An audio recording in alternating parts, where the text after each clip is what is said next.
hadirin yang hadir pada malam hari ini, yang langsung maupun yang streaming, semoga Allah SWT tidak selesai dari acara ini mengampuni seluruh dosa-dosa kita, dosa kedua orang tua kita, anak istri kita, keluarga kita, tetangga kita, amin ya rabbal alamin. Dan semoga hajat-hajat kita semua dikabulkan oleh Allah SWT, hajat dunia apalagi yang akhirat, hajat yang kecil apalagi yang besar, amin ya rabbal alamin. Fahamdan li rabbin hasana bi Muhammadin wa angkatna min dhulmatil jahli wa tayajiri, alhamdulillahilladzi hadana bi'abdihil muhtari man da'ana ilaih bil idni wa qadna dana labbaika ya man dalana wa hadana sallallahu wa sallam wa baraka alaihi wa ala alihi, alhamdulillahilladzi jama'ana fi hadal majma'il karim. Limpahan puji kehadirat Allah Maha Raja langit dan bumi, Maha Tunggal dan abadi, yang Maha menciptakan kehidupan dan kematian, yang Maha menjadikan siang dan malam, yang Maha menurunkan hujan dan terang. Dialah Allah yang Maha menghadirkan kita pada malam hari ini menjadi tamunya Rasulullah, menjadi tamu pengampunan Allah, menjadi tamu kasih sayang Allah, menjadi tamu yang akan mendapat anugerah dari Allah Subhanahu wa ta'ala, baik anugerah zahir maupun batin di dunia dan di akhirat.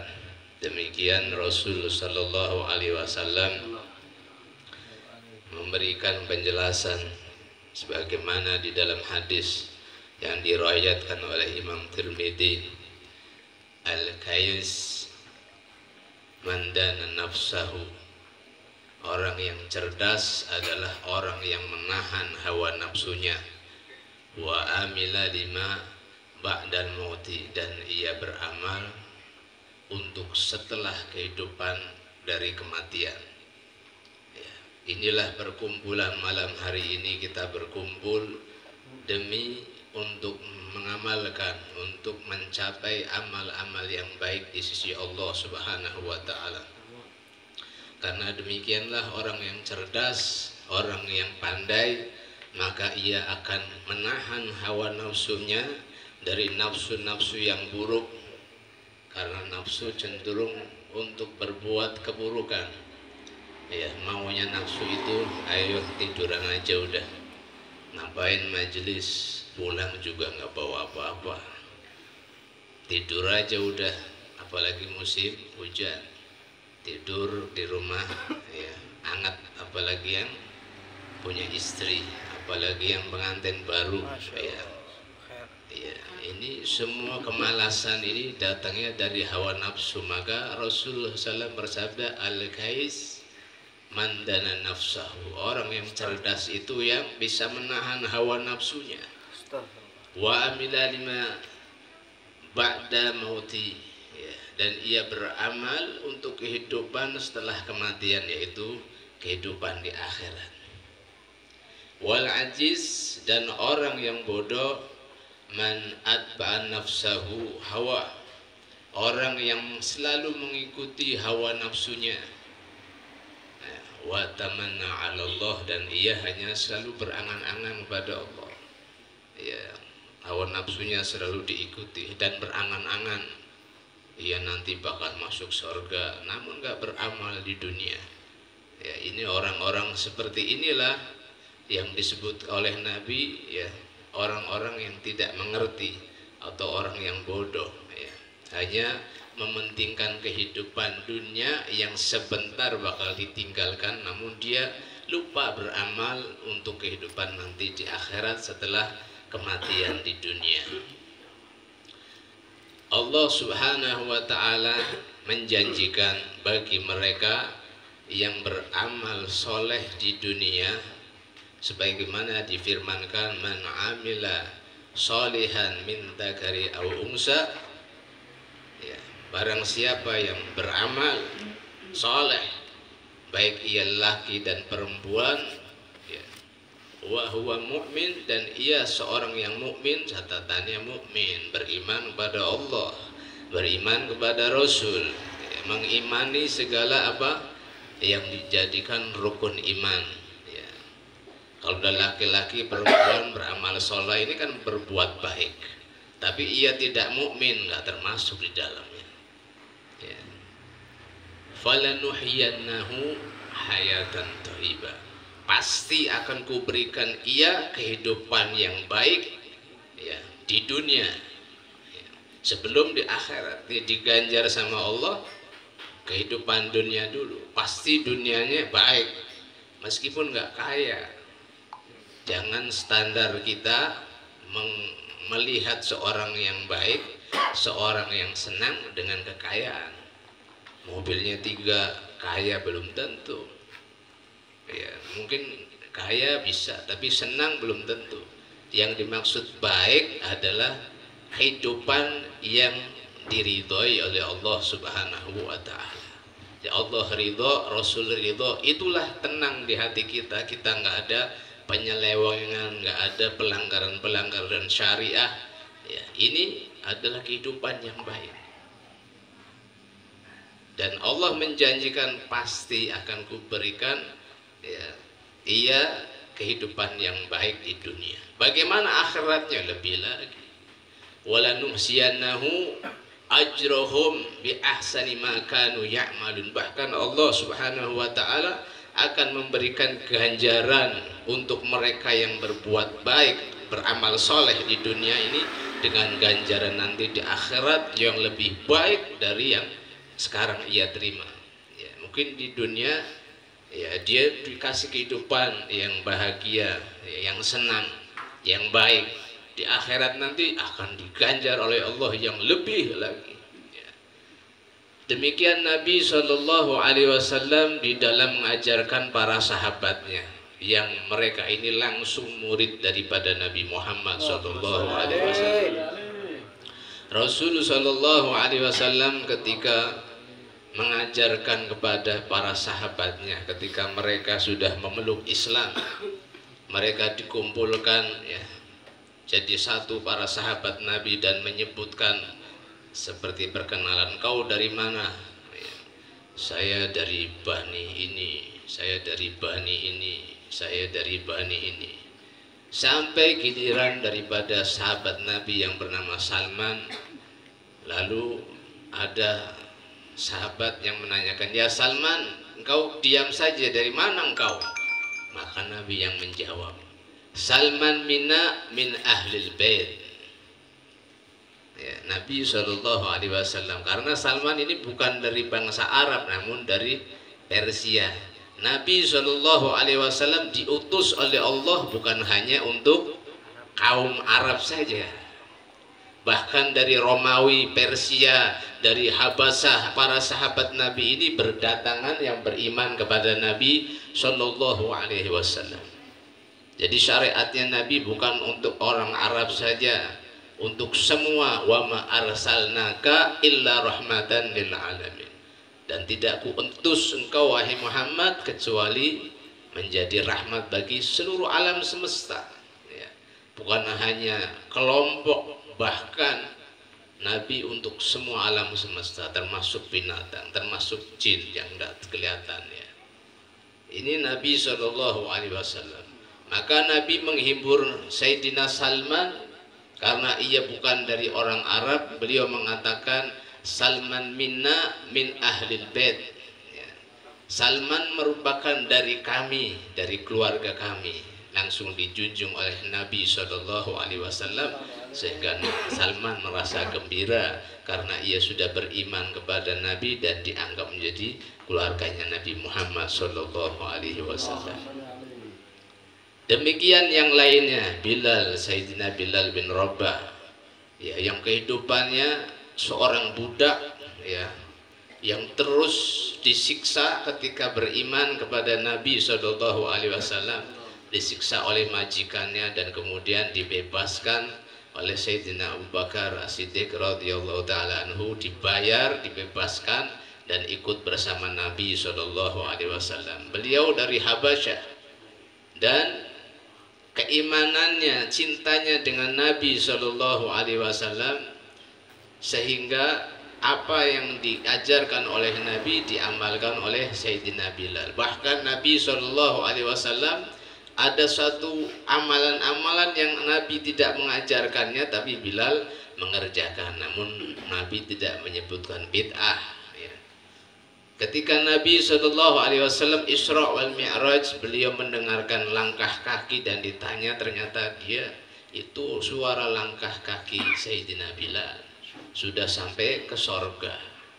Padahal orangnya masih hidup di dunia, tapi di sorga langkahnya sudah terdengar. Maka ketika ditanya, ya Bilal, langkah kakimu sudah terdengar olehku di sorga, amalan apa yang sudah kau perbuat? Ya Rasulullah, kami tidak banyak amal, namun setiap kali saya batal wudhu, saya wudhu dan sholat 2 rakaat. Demikian dawam wudhu. Beliau selalu wudhu batal, wudhu lagi, batal, wudhu lagi. Setelah wudhu sholat 2 rakaat. Setelah batal wudhu, wudhu lagi dan sholat 2 rakaat. Demikian amalnya Bilal sehingga diabadikan oleh Allah, mendapatkan ganjaran yang sangat besar. Orangnya masih di dunia, langkah kakinya sudah sampai ke surga. Demikian Allah Subhanahu wa ta'ala jika ingin membalas hamba-hambanya yang beramal soleh. Demikian pemuda yang berumur 16 tahun, ya, seorang pemuda yang yatim ditinggal oleh ayahnya, kemudian ia diasuh oleh pamannya, yang mana pamannya adalah seorang saudagar yang kaya, ya, bernama Abdul Uzza. Ya.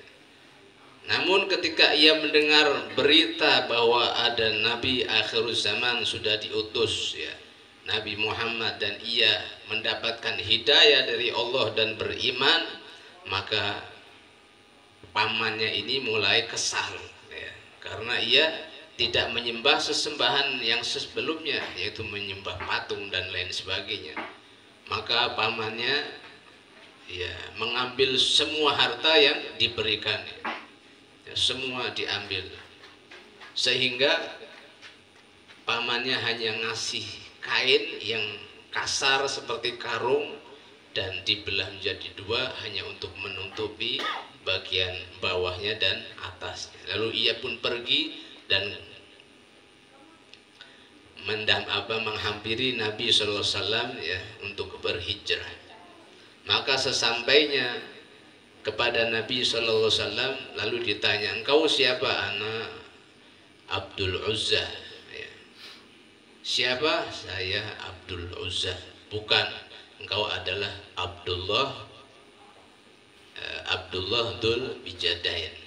Diganti namanya oleh Nabi Sallallahu Alaihi Wasallam, engkau hamba Allah yang membawa dengan 2 kain yang dipotong, ya, 2 helai kain yang untuk menutupi auratnya bagian bawah dan atasnya, ya.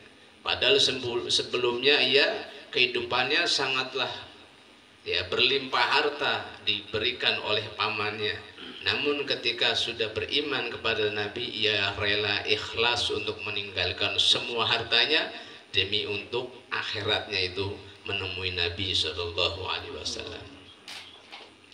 Demikian yang lainnya, ada sahabat yang datang kepada Nabi yang mendengar Nabi sudah diutus dan ia mau ikut hijrah bersama Nabi, sehingga kaum musyrikin itu menahan dia di tengah jalan.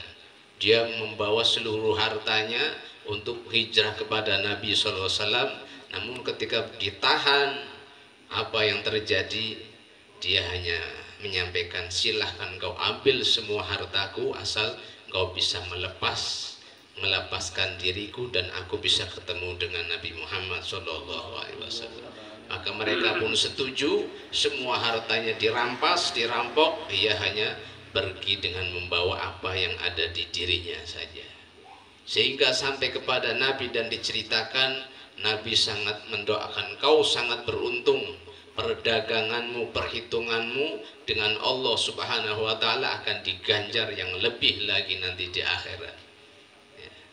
Demikian Dzul Bijadain, ya, seorang pemuda, ya, yang lagi senang-senangnya dengan kesenangan dunia, ya, harta, pakaian yang mewah, kendaraan yang ini. Pemuda ini suka sesuatu yang mewah, namun demi ia beriman kepada Nabi Muhammad, apapun direlakan, ia tinggalkan, yang penting bisa bertemu dengan Nabi Muhammad SAW, hingga diberi nama oleh Nabi SAW Dzul Bijadain. Ya, maka seiring dengan berjalannya waktu sampai dia mendampingi Nabi SAW saat di perang Tabuk, dan akhirnya Dzul Bijadain pun gugur, yang menjadi syahid. Namun apa perbuatan Nabi terhadap Dzul Bijadain?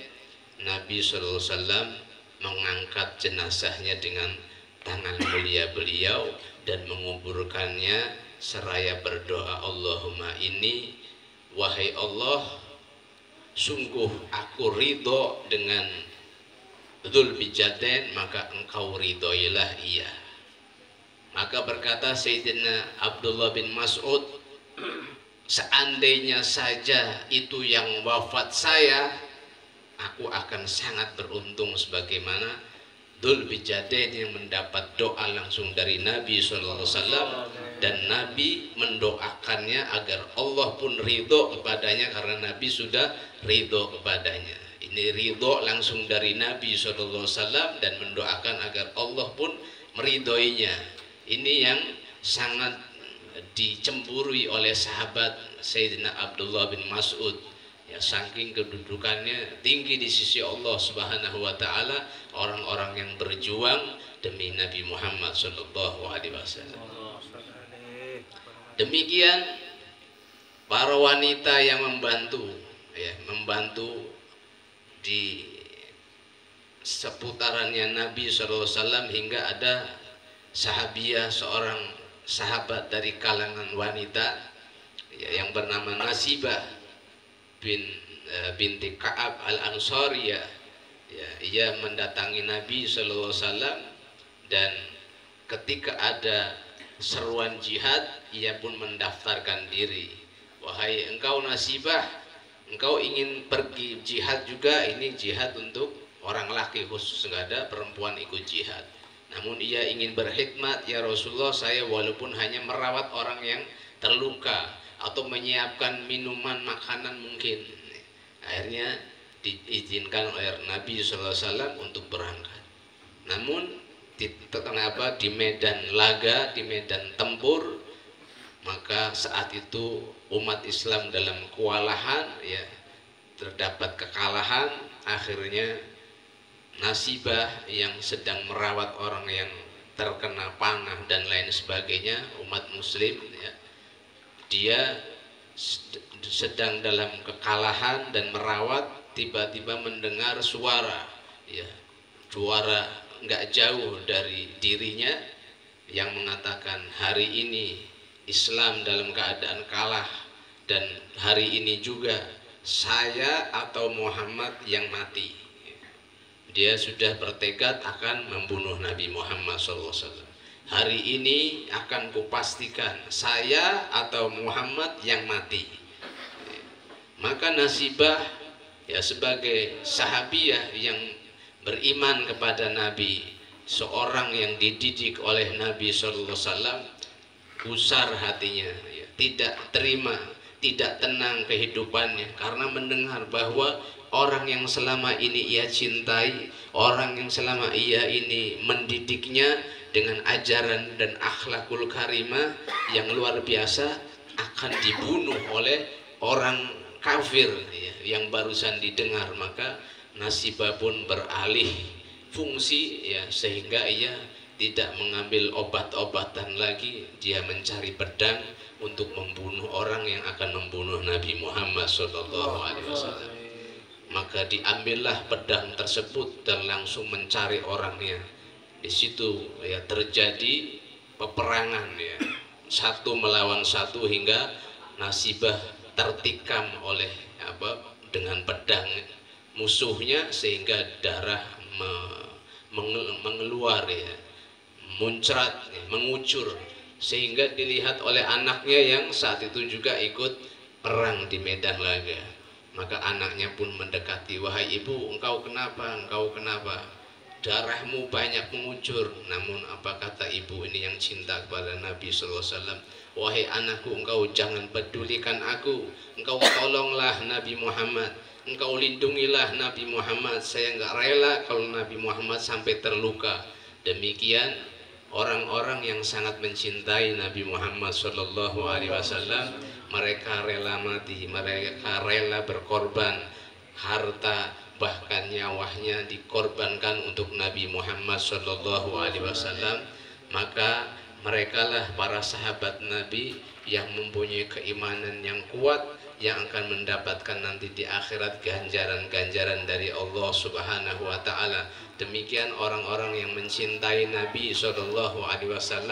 Bahkan Nabi SAW bersabda, la yu'minu ahadukum hatta akuna ahabba min walidihi wa waladihi wa nasi ajma'in.